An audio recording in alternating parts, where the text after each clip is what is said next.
So how do you find like keto or fasting fits with sleep? Because isn't there this interaction of like glucose, like these kind of 2 a.m. glucose spikes that shoot off cortisol, like the liver shooting out a little glucose or whatever, spiking cortisol in the middle of the night, simply due to inadequate calories like later in the night. I know some people like they have to have like a teaspoon of honey or something before they go to bed just so they can avoid that sort of thing. Like have you seen that yourself, and like what do you think of that whole phenomenon?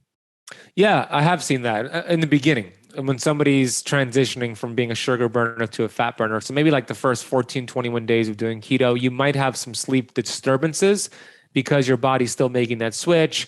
And like you just said, Eric, you might have a reduction of glucose in the brain in the middle of the night. Cortisol will shoot up and you'll wake up.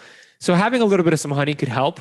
Of course, you don't want to do that long term, but maybe 1 teaspoon of raw honey before bed. Something else that could help is MCT oil, specifically C8 caprylic acid right before bed to give that brain a ketone source. Maybe exogenous ketones could help. I'm not really big on exogenous ketones, maybe for specific reasons, but I don't like to rely on them.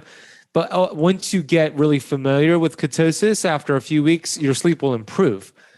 So I see an improvement overall, but in the beginning, as you make that transition, you might have to put these little things in place so your brain could adapt to it. But once you become metabolically flexible, now your brain will use ketones and you won't have that problem.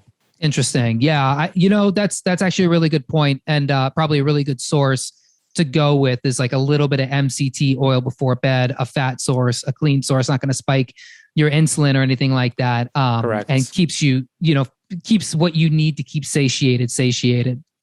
And you know what else? You also want to avoid eating before bed. No, we're not talking about the honey or the MCT oil. That's fine. But eating too close to bed, something that happens is melatonin, which is your important sleep hormone, antioxidant. It's important for the immune system. Every cell actually makes melatonin in the body, which is interesting.